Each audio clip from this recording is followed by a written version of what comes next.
రావటానికి కారణం కూడా మా కృష్ణ గారు. ఆయన గురించి చెప్పాక సినిమా గురించి మాట్లాడతాం.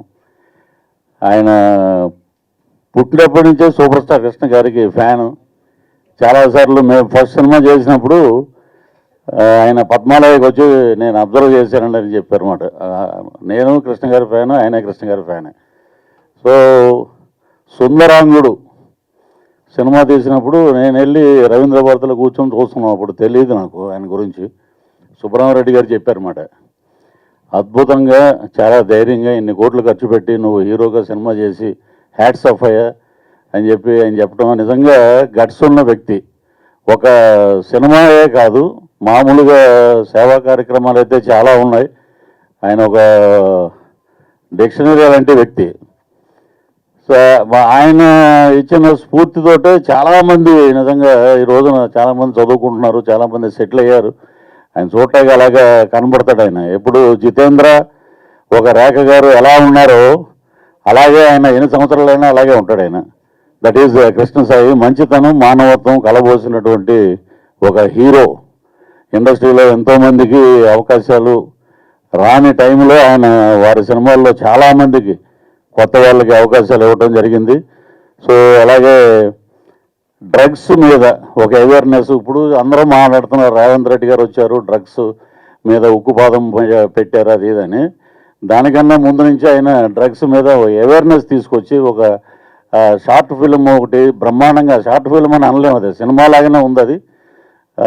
దాంట్లో అది చూసి ఐఏఎస్లు, ఐపీఎస్లు, గవర్నర్స్ కూడా, మన తమిళనాడు గవర్నర్ గారు కానీ వేరే స్టేట్కి ఉన్న గవర్నర్స్ కానీ అది చూసి ఆయన అప్రిషియేట్ చేయడం అంటే ఆయన నిజంగా సొసైటీకి చేసే సేవ చాలా అద్భుతం. ఇక సినిమా పరంగా వస్తే ఒకరోజు మా డైరెక్టర్ రమణారావు గారు, పిఎస్ నారాయణ గారు, పేరు కూడా మర్చిపోయాను, నారాయణ గారు ఫోన్ చేసేలాగా దీంట్లో జ్యువెల్ థీఫ్ అనే సినిమా చేస్తున్నామండి. దాంట్లో ఒక గమ్మత్తైన క్యారెక్టర్ అండి. అదేంటే అది రివీల్ చేయకూడదు ఇప్పుడు. ఎక్కడ రాగిణి గారు ఎక్కడ కనపట్ల. మా ఇద్దరు కాంబినేషన్లో అండి అద్భుతంగా వచ్చినాయి సీన్స్ అవి. ఇక శివారెడ్డి గారు కానీ అలాగే ఎస్తర్ గారిని చూస్తున్నాం ఇక్కడ. మరి దాంట్లో ఏం అంటే మా క్యారెక్టర్ వెళ్ళిపోయాక ఎవరు చేశారో మాకు తెలియదు. అలాగే ప్రేమ గారు అలాగే ప్రేమ గారు నిజంగా అద్భుతమైన యాక్ట్రెస్ ఆమె. నిజంగా ఒక ఊపారు తెలుగు కన్నడలో. సో ఇంత అలాగే రామకృష్ణ గారు, మేకా రామకృష్ణ గారు, మేము ఇద్దరం కలిసే జర్నీ.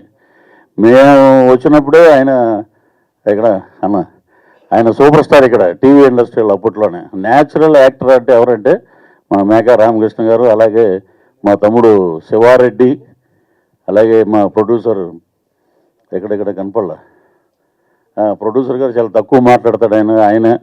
అలాగే మా డిఓపి గారు కానీ ఇతరత్ర ఇంకా చాలామంది సాంకేతిక నిపుణులు చాలా అద్భుతంగా ఈ సినిమాకి పనిచేయడం జరిగింది.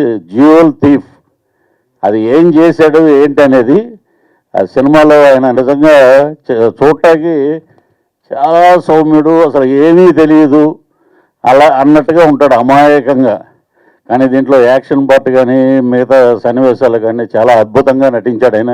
అంతా మా డైరెక్టర్ గారి దగ్గరుండి ఆయనకి ఎలా కావాలో అలాగా ఆయన నుంచి రాబట్టుకున్నారు. సో ఈ సినిమా ఎందుకంటే నాకు షూటింగ్ జరుగుతుంది హెవీ రైన్లో, 18 రోజుల నుంచి ఫైట్ జరుగుతుందండి. నా అదృష్టం ఏంటంటే Tamil the great hero Vikram, ఆయన సినిమాలో నేను మెయిన్ విలన్గా చేస్తున్నాను. సో ఇంకా 2 రోజులు ఫైట్ అయిపోతే సీన్స్లోకి వెళ్తాం సార్.